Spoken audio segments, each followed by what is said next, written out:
And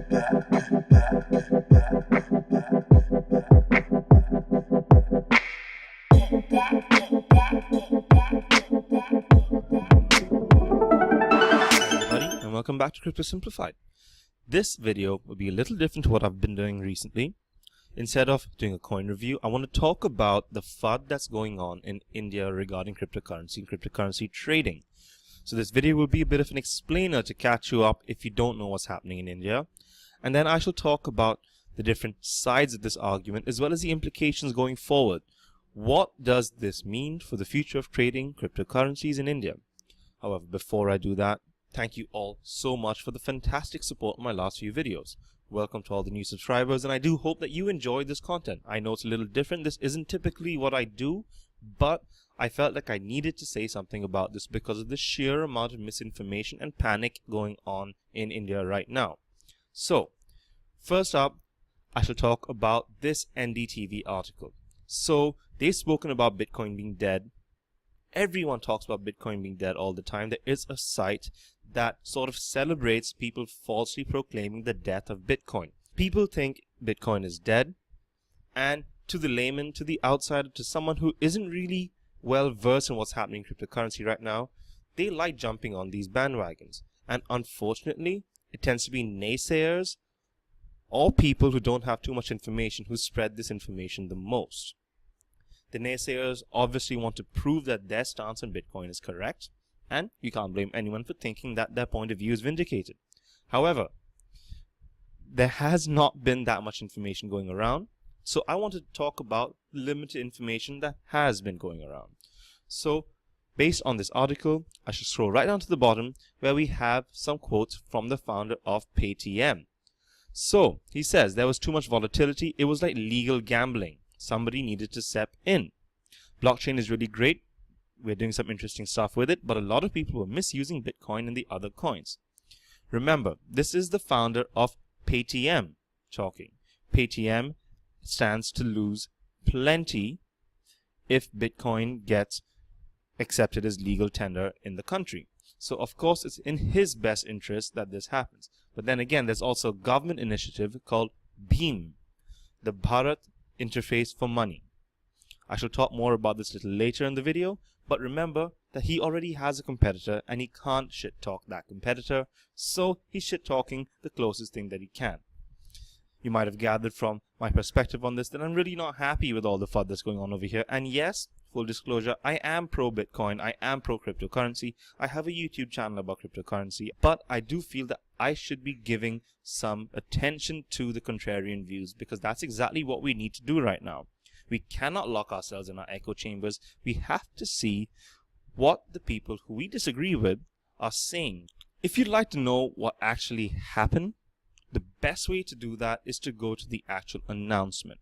So over here, I'm on the official RBI site, and I've highlighted the 2 points that have gained the most attention among the cryptocurrency public. The first point talks about the government introducing its own fiat digital currency. Think about that statement for a bit. Think about it. Keep that thought in your head. I shall get to that a little bit later. But the first point I shall be discussing are the regulation of legal entities dealing in cryptocurrencies. So, I shall read out this quote to you. Technological innovations, including those underlying virtual currencies, have the potential to improve the efficiency and inclusiveness of the financial system. We all tend to agree with that statement. However, virtual currencies, VCs, I really haven't seen this used by a lot of people, also variously referred to as cryptocurrencies and crypto assets, raise concerns of consumer protection, market integrity, and money laundering, among others. The Reserve Bank has repeatedly cautioned users, holders, and traders of virtual currencies, including Bitcoin, regarding various risks associated in dealing with such virtual currencies. In view of the associated risks, it has been decided that, with immediate effect, entities regulated by the RBI shall not deal with or provide services to any individual or business entities dealing with or settling VCs. Regulated entities which already provide such services shall exit the relationship within a specified time. A circular in this regard is being issued separately. So, if you read this, this is the information that people are panicking about. The government has said, we don't like cryptocurrencies. If you have a legal entity that's working with cryptocurrencies, you got to end the relationship, and you have a certain amount of time to do that. So they didn't specify the time over here, but the time span floating around is about 3 months. So apparently there's a 3-month period, a 3-month cool-off period for you to do all the trading you want, liquidate the assets you want to liquidate, and put them back into the system. So first off, let me tell you where the government might actually have a valid point when it comes to consumer protection. So they do have a factual basis in what they're doing. It is one example so far that we know of. Of course, there could be several ones, but this is the first one, and it's a fairly high profile one. So 300 million USD worth of Bitcoin has been scammed out of people in the country. There's someone called Amit Bhardwaj who had a company called Gain Bitcoin. So this guy has been on the run. He scammed a lot of people out of their hard-earned money, a lot of Indian citizens out of their hard-earned money. So yes, I'm not going to deny that scams do not exist in this space. Of course they exist in this space. Where there is easy money to be made, people want to take advantage of people's greed. That's just how this works. So yes, this is a problem that exists, but it's also a problem that exists everywhere. People want free money and they don't want to work for it. And of course, if they get a promise of free money, they might take it. So yes, this is a definite possibility, and this is a valid ground for the government being cautious. But to have a blanket ban and announcement on this, it's a different question altogether. So we have a few opinion pieces that actually talk about this in a bit of detail. If you want the fully legal, dense standpoint, there is the Indian perspective on CCN. And this goes into specifics as to why this isn't really something that the government should be doing. I won't bore you with the details because it is very technical. If you're interested in the technical side of it, I shall attach all my links in my description. As always, you can check them out as you like. But if you want a more rounded approach that's based on a lot of the rhetoric that we have been hearing so far, and a lot of points of view that sort of debunk the government rhetoric, you have to check out the Pakistani perspective. We seem to be neighbors in more than just geographical ways. The Pakistani government doesn't want people dealing in this, just like the Indian government does not want people dealing in cryptocurrencies. And the whole world really doesn't care what we do. That's a hard truth over here. We aren't going to be benefiting ourselves by excluding a huge part of the global population from what could be a financial inclusion revolution. What we can do, and what a lot of countries around the world are doing, especially the developed countries, they have either minimum regulation to protect consumers, such as stopping anonymous trading, like in South Korea, or they're just keeping a very close watch on development. Because remember, you don't want regulation stifling innovation. And that's exactly what we are doing right now in India and Pakistan. We are stifling innovation. There was a massive brain drain in this country when we had similar apprehension to new technologies at the start of the dot-com bubble. A lot of highly qualified Indians went to more accepting shores. And now we are facing a potential 2.0 of a brain drain. So while all this seems really intense and gloomy, you have to look at the context of it all. For people living in India, we know already that the banks had pulled their support for cryptocurrency a while back. They weren't really okay with having payment gateways directly between banks and cryptocurrency exchanges. So I used Bheem for my most recent transfers. Bheem is the Bharat interface of money, as I said earlier, and this enables instant transfers from bank account to bank account using your mobile device. Yes, this is a cryptocurrency competitor in the sense of transferring value from one person to another, but this uses the banking system alongside a government-approved payment platform. I haven't got any info on whether Bheem will still be used in the future. So we might still be able to trade with cryptocurrencies, but we might not be able to use our banks. We already can't use our banks. So what will actually change? That is the big question. There is no Bitcoin ban, remember. The banks have not banned Bitcoin. They have not said explicitly that holding Bitcoin is illegal. They have said that they will not allow people to trade with Bitcoin, even though these companies are approved by the government. There is a lot of confusion. And the thing is, we don't really know how this is going to go down. The amount of information we have is just limited to that release. So all we can do is wait, but we are getting a bunch of different responses. You have talks of cryptocurrency exchanges moving out of the country. In China, they have had a lot of these exchanges moving out. Binance has moved to Malta, and it looks like Malta is becoming a hub for cryptocurrency development. Will Indian exchanges take a similar approach by moving out to Singapore, for example? ZebPay already has an office in Singapore, so it's quite likely that you can keep trading, but you might not be able to withdraw. If you have invested what you are willing to lose and you don't need to cash out immediately, it's highly possible that all this talk might just be smoke and nothing will happen. However, if you really need the money, you've broken rule 1 by investing what you cannot afford to lose, but you might be taking a few losses right now and you might have to rush your cashing out plans. So while we have all this confusion floating around in this space, what we do have are people standing up for cryptocurrency, and one of them is the CEO of ZebPay. No way am I stopping. We will continue to do what is best for our customers and what is best for our country.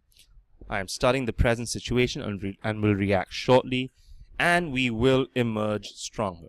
Remember, people, whenever Bitcoin has faced opposition, it comes back stronger. This is the power of a decentralized money system. You can throw sticks and stones at it, but it will find a way to adapt and it will come out stronger.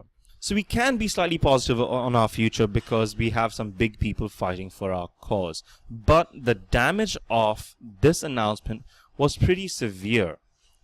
And if you look over here, there's a quote: the price is slightly incorrect and there has been a correction in a later tweet, but we had about a 3 lakh price of Bitcoin. And the thing is, if you want some context on that, it was trading at just about 5 lakhs on the same day. So we had a huge drop to a low of about 3 lakhs. This was a really strong blow. When this news came out, people just started panic selling. I picked up some really cheap Ethereum over here because I don't feel like selling right now. I'm going to hodl through every storm because I'm in this for the technology. Of course, if I can get some great profits out of it, I shall do that too. But my belief in this technology is so deeply rooted that I'm okay with these speed bumps. A lot of people are not okay with it, and that's totally fine. You set your own rules, you set your own boundaries in this space. So if you don't believe that you're willing to take these losses, if you don't feel that you're willing to hang in this space for such a long time, of course it's your decision to make. Cashing in and out is totally up to you. But personally, I'm not a financial advisor, I am in it for the long haul. So while people got a lot of cheap cryptocurrency, we have had some news, some murmurs on people taking this ruling to the Supreme Court. This isn't going to be the first ruling that has affected us and affected this whole privacy and technology revolution, because we did have to go to the Supreme Court to talk about Aadhaar. Aadhaar was ruled as something that was wrong and it cannot be pushed upon the citizens. It seems that the government is taking a bunch of steps to infringe on our rights, and we have to bring the Supreme Court in on this. If the Supreme Court does come in on this, I will totally be in favor of it. I've signed a petition that I hope the Supreme Court will take into consideration. There are a lot of people in this country who are very bullish on the future of cryptocurrencies, and we cannot stifle innovation. This government aversion to cryptocurrencies could leave us behind. If you've been watching my videos on my channel for a while, you know the amount of Chinese projects that I've been reviewing. These guys have been going full speed ahead with this technological development. There's such a crazy academic approach happening in China to cryptocurrency development. Even though they're banning exchanges, even though they're banning ICOs, people there can still invest in the technology. There is government compliant technology coming out. There are a lot of positive things happening there, but we haven't even started lacing up our shoes for the race yet. China have already started running, and they're not even hitting full speed. They're just going to keep accelerating and accelerating and accelerating. So I do hope that we get some more positive news coming out. I do hope that the Supreme Court will really look at the facts. Look at how money laundering will always happen. Money laundering has always happened. They need to look at the facts that we've all used KYC to get onto these exchanges. There is a paper trail to all the money that we've been putting on these exchanges. Then the government wants to tax cryptocurrency gains. Please, I think that's a great thing. Tax us for our efforts, but put this money back into places to foster further development. I want to be taxed on my gains. I want to give money back to the country so that we can develop our country further. That's how taxes were intended, and that's how I believe taxing should be done. It's a cycle. Promote growth, promote innovation, and tax the innovation, put it back in to promote more innovation. It's a self-fulfilling prophecy, and I really think that we should be looking at it from this perspective. I think I've said what I needed to about that. Now let's look at point number 12, which was the central bank digital currency. So we do have a lot of countries talking about this central digital currency, and it doesn't really seem like an idea that makes sense. The whole point of cryptocurrency is that it does not have a central issuer. There is no central control, and this is censorship proof. By just taking your money and putting it on a digital platform won't really work, because it goes against the whole thing that cryptocurrency is about. This is censorship proof money. This is money where you hold the private key. You do with this money what you please. That's exactly what cryptocurrency is about, but that is not exactly what a digital fiat currency could possibly be about. Remember, fiat currency does not correspond to any backed asset or value. Cryptocurrency has an issuance rate. It is a deflationary currency. So we really need to understand what cryptocurrencies are all about before we issue our own cryptocurrency. So the ASOCHAM Association talks about the identity theft and the paper trail potential of a central bank cryptocurrency. But I just think they're looking at it completely wrong, because there are so many bigger problems with a state-backed cryptocurrency. And this article really does a good job about explaining all this. Among the many points in this article is, if it's a fiat cryptocurrency, it's potentially inflationary as well.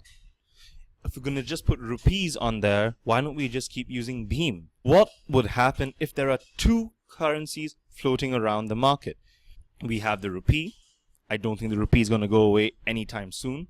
But then if we have a cryptocurrency rupee, will there be two differing prices? Will the value of the digital rupee be backed by something? Are we going to have a gold standard currency over here and a non-gold standard currency here?